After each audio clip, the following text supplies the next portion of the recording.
In the 20th century, my country, Germany, went down this road to its bitter end.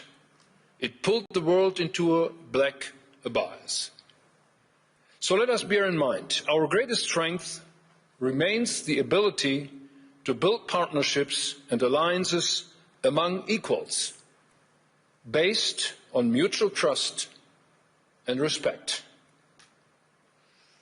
I remind you, after 1945, the United States of America inspired us Germans to embrace this logic. On this foundation, NATO became the strongest alliance in history. This is why we hold true this idea. Now, in recent days, the United States administration has vehemently demanded greater influence in Greenland. Washington has argued that this is an imperative to counter security threats in the High North. We welcome that the United States is taking the threat posed by Russia in the Arctic seriously. This threat is itself an expression of great power rivalry. It is aimed both at Europe and the United States. We experience it daily in hybrid attacks in the Baltic Sea and in Russia's winter war against the people of Ukraine. We share the conviction that as European NATO allies, we must do more to secure the High North as NATO. This is a common transatlantic interest.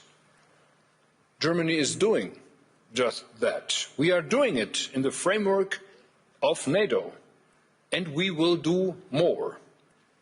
Our neighbors and partners in Europe, including Denmark and the people of Greenland, can count on our solidarity. We will protect Denmark, Greenland, the North, from the threat posed by Russia. We will uphold the principles on which the transatlantic partnership is founded, namely sovereignty and territorial integrity. We support talks between Denmark, Greenland, and the United States on the basis of these principles. I have discussed this with President Trump, Prime Minister Frederiksen, Secretary General Mark Rutte, and others in these days. The aim of these talks is to agree for closer cooperation amongst allies in the High North and beyond. It is good news that we are making steps into that right direction. I welcome President Trump's remarks from last night. This is the right way to go. This is the right way because any threat to acquire European territory by force would be unacceptable. And, ladies and gentlemen, new tariffs would also undermine the foundations of transatlantic relations. If they are put in place, Europe's answer would be united, calm, measured and firm. As we proceed, we are guided by a clear compass. Firstly, in the new age of great powers, Europe must stand together resolutely and sovereignly. And secondly, we should not give up on NATO. At the historic NATO summit in The Hague last June, we created the material prerequisites for this. Europe will invest hundreds of billions of euros in its security. It was a remarkable transatlantic success. Now we must repair the trust on which the alliance is built. Europe knows how precious it is. We feel deeply that it can be the United States' strongest competitive advantage in an age of great powers. Democracies do not have subordinates. They have allies, partners, and trusted friends. Let me paraphrase this in German in a few words. Wir haben die Schwelle hinein in eine neue Welt der Großmächte überschritten. In dieser Welt weht ein rauer Wind. Diese Welt wird uns Härten und Gefahren zumuten. Das spüren Sie, das spüren wir alle. Machen wir uns aber auch bitte klar, dieser Welt sind wir nicht ausgeliefert. Wir können sie gestalten. Lassen Sie uns deshalb besonnen, schöpferisch und mutig zugleich auf unsere eigenen Stärken setzen. Und genau das tun wir. Wir investieren massiv in die eigene Sicherheit. Wir machen unsere Wirtschaft wieder wettbewerbsfähig. Und wir halten in Europa zusammen. Das wird uns helfen, den Zumutungen dieser neuen Zeit besser zu trotzen. Vor allem wird es uns neue Türen öffnen und neue Chancen ermöglichen. Für unsere Souveränität werden wir mit Festigkeit eintreten. Und unsere Nachbarn in Europa können sich auf unsere Solidarität verlassen. Lassen Sie uns bitte auch bei allem Frust und Ärger der letzten Monate die transatlantische Partnerschaft nicht voreilig abschreiben. Und das ist kein wohlfeiler Verweis auf das Prinzip Hoffnung. Nein, wir Europäer, wir Deutsche wissen, wie kostbar das Vertrauen ist, auf dem die NATO fußt. Im Zeitalter der Großmächte werden auch die USA auf dieses Vertrauen angewiesen sein. Es ist ihr und unser entscheidender Wettbewerbsvorteil. Ich sage es auf Deutsch. Autokratien mögen Untertanen haben. Demokratien haben Partner und verlässliche Freunde. An diesem Satz wollen wir uns orientieren. Wir werden hartnäckig dafür arbeiten, dass dies nicht in Vergessenheit gerät. Under my leadership, ladies and gentlemen, the new German government set two goals. First, Germany has to regain economic strength. Second, we want to make Europe a key player again in global politics, economically, and particularly in defense. We need to be able to defend ourselves, and we need to do so fast. These goals are complementary. Economic competitiveness and the ability to shape global politics are two sides of the same coin. Germany can only lead the way in Europe if we are economically strong. And Europe's geopolitical influence and our defense capability largely depend on the continent's economic momentum. Ladies and gentlemen, our policies now need to be exceptionally ambitious and courageous. We must make progress in 4 simultaneously areas. We must continue supporting Ukraine in its fight for a just peace. We must become capable of defending ourselves on our own in Europe. We want to reduce dependencies that currently make us vulnerable. And fourth, we want to ensure that our economy can tap into its full potential for innovation and growth. This will only work if we work together as one European Union. And be assured, Germany pledges to take a special responsibility here. That is why we decided right at the start of my tenure to increase Germany's defense spending up to 5% of GDP. That is a huge increase. Boosting our military capabilities means to assert our sovereignty. By systematically strengthening our defense, we are reducing our economic and technological dependencies. And there is no room for isolationism and protectionism in this agenda. Instead, we are talking about strategically coordinated ties worldwide. Europe's trade ambitions are crystal clear. We want to be the alliance offering open markets and trade opportunities. We want to strengthen the rules for fair trade and level playing field. Europe must be the antithesis to state-sponsored, unfair trade practices, raw material protectionism, tech prohibition and arbitrary tariffs. Tariffs, again, have to be replaced by rules, and those rules need to be respected by trading partners. On this, the EU is making great progress. Mercosur has been signed. And by the way, I deeply regret that the European Parliament has put another obstacle in our way yesterday. But rest assured, we will not be stopped. The Mercosur deal is fair and balanced. There is no alternative to it if we want to have higher growth in Europe. And most likely, this agreement will provisionally be put in place. In a few days' time, the President of the European Commission will travel to India to establish the principles of a free trade agreement between the subcontinent and the European Union.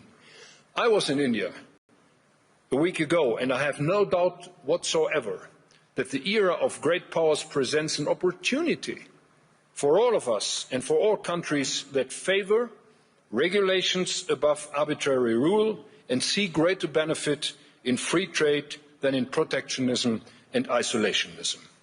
And Europe is joining forces with new partners, as you do see in our efforts to finalise trade agreements with Mexico and Indonesia. In order to make best use of these new partnerships, we need to put our house in order at home. We are aware of those problems. Both Germany and Europe have wasted incredible potential for growth in recent years by dragging feet on reforms and unnecessarily and excessively curtailing entrepreneurial freedoms and personal responsibility. We are going to change that now. Security and predictability take precedence over excessive regulation and misplaced perfection. We must reduce bureaucracy substantially in Europe. The single market was once created to form the most competitive economic area in the world, but instead we have become the world champion of over-regulation. That has to end. I have therefore mobilised EU leaders to convene for a special summit on February 12, at which we intend to set the course. Giorgia Meloni and myself, we have formulated a set of proposals we would like to see addressed. Amongst them are some new ideas. We propose an emergency brake for bureaucracy, discontinuity for legislative work, a modernised EU budget putting competitiveness centre stage. We want to have a fast, dynamic Europe and a service-oriented administration. I will insist that rapid progress be made, including on the Capital Markets Union. We cannot allow our European champions to continue being dependent on capital markets outside Europe. Instead, they should be able to grow in Europe, they should be able to be financed in Europe, and they should be able to go public in Europe. At home, we are making Germany competitiveness again as a place for business and investment both, in industry and our many small and medium-sized enterprises. Let me tell you, the so-called Mittelstand in Germany has to be reckoned with. We are providing more targeted support to innovators, removing obstacles from their path and making it easier for them to access capital markets. We have reduced energy costs. The focus for our electricity supply is on a combination of renewable energies, storage and modern gas power plants. In the coming years, you will see massive investments in state-of-the-art power plants power lines and heat supply. We will speed up efforts to expand and modernize infrastructure. 500 billion euro have been made available for this purpose. At the heart of our efforts lies digital transformation. Artificial intelligence requires industrial scale. Germany has one of the world's largest pools of industrial data. That is just one reason why we are investing in high-performance AI, gigafactories, speeding up the expansion of data centers, and creating the digital infrastructure for a competitive AI economy in Germany. Our research and technology policy is guided by a new high-tech agenda. We are global leaders in so many areas of cutting-edge research. We want to ensure that innovation gets to market more consistently, building industries of the future. And whoever wants to invest in the future, let me be clear, you will find a very strong partner in Germany. We want to be a leading investment location for global capital. Our policy is to mobilize private sector investments in infrastructure, high-tech and industrial transformation with clear rules, strong institutions and long-term reliability. Now, ladies and gentlemen, let the headlines of the day not confuse you. I urge you, look at the bigger picture. The world around us is changing at unprecedented pace. The direction it takes must worry us. A world of great powers is a new reality. Europe has gotten the message. Germany has as well gotten the message. We must and will live up to these challenges. My government will do its homework and pursue an ambitious reform agenda revolving around security, competitiveness and European unity. Let us be inspired by what is maybe the most important lesson of enlightenment. Our fate is in our hands. It is in our responsibility and our freedom to shape it. This historic task lies ahead of us. Germany wants to play a key role in mastering it. Many thanks for your attention.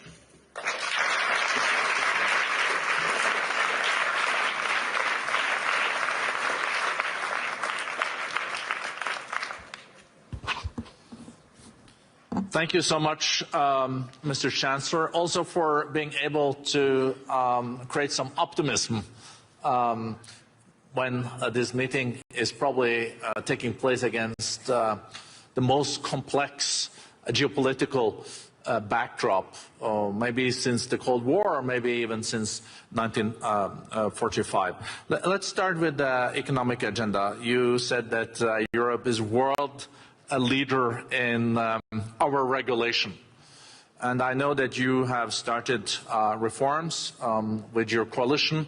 I think you have the finance minister also on the first row. But how are you going to have Europe walk the talk? The Draghi report came last year. There was a lot of momentum. But how much of the Draghi report has now been implemented? 400 pages. The report, how to make this happen. And you mentioned the decision in the European Parliament last night, for example. Now, many thanks for this important question. We have two reports on the table. The one is Mario Draghi's report on competitiveness. And the second one is Enrico Letta with his report on the completion of the internal market. So we will see them both when we have our extraordinary meeting of the European Council in Belgium on February 12th.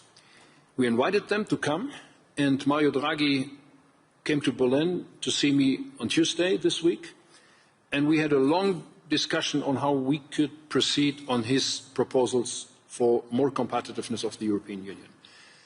My guess is that only 10% of his proposals had been put in place over the last 18 months. So we have to do much more than that. And that's the reason why I really welcome that he will come and see us, and we will have a very long debate.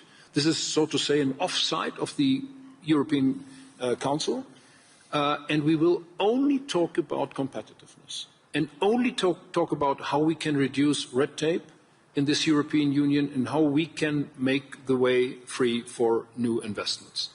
And my Minister of Economic Affairs and Energy is here as well. So we are seeing a lot of opportunities how we can do that.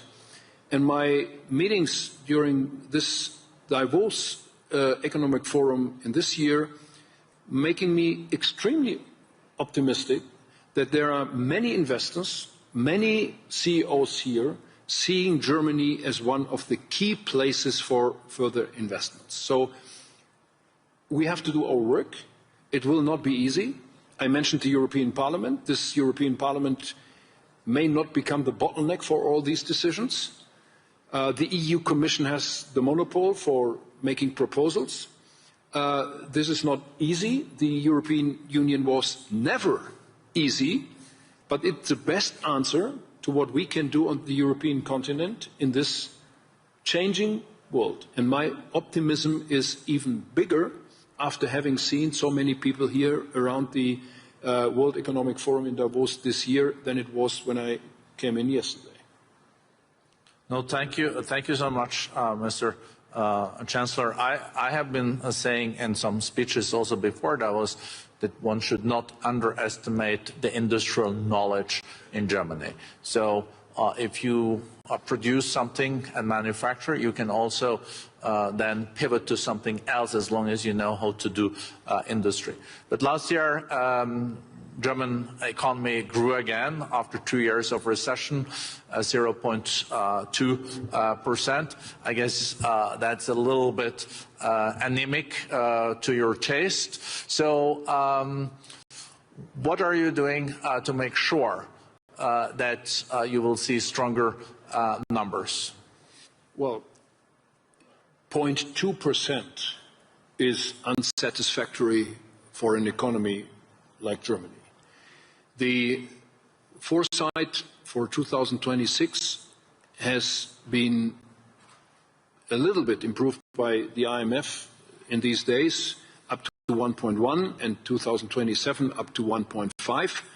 But that is still relying on our investments on infrastructure financed by additional debt. So this is something we are seeing as a sort of momentum, publicly financed, but not an upswing which is constantly looking into the future.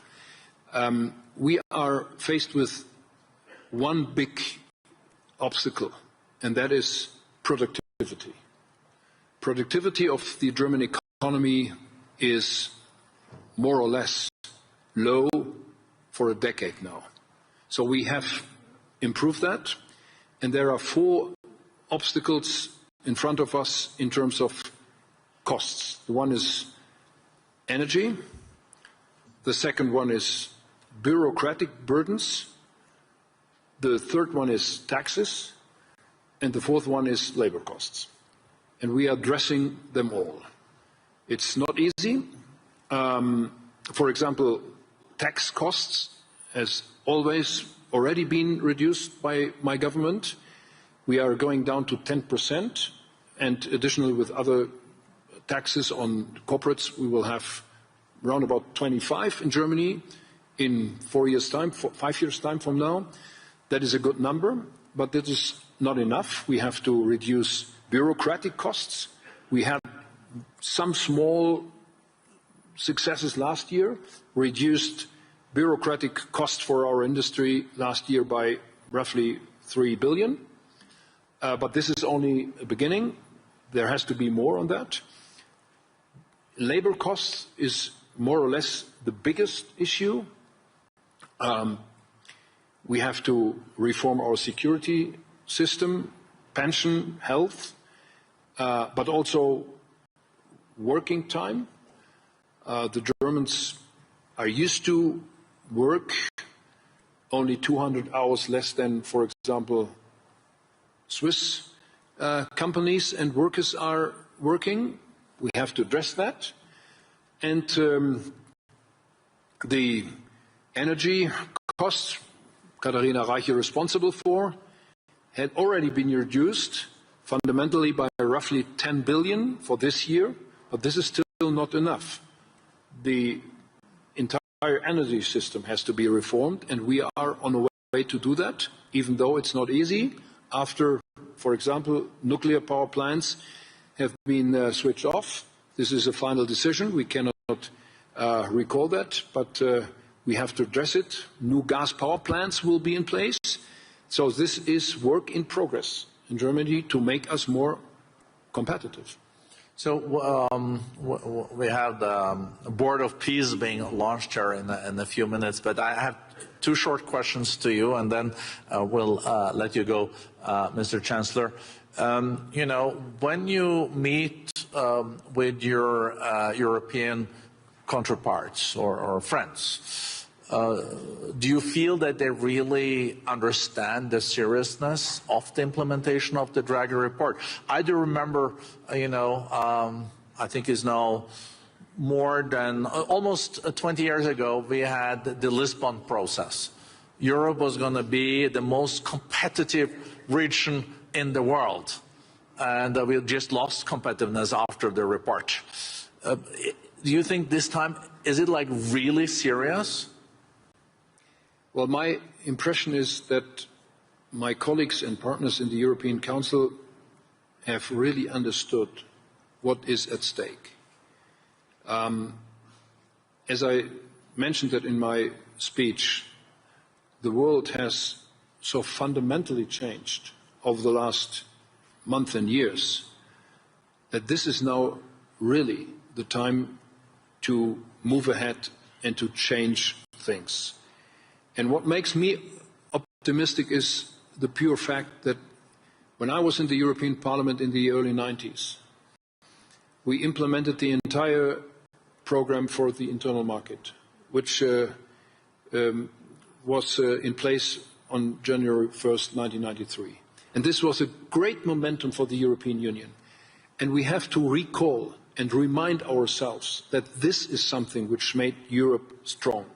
And this was the best address to the world around us in terms of more competition and more competitiveness for the European Union. And my feeling is that we are sharing the same momentum which we had in the 80s when we talked about sclerosis of the European Union, now again.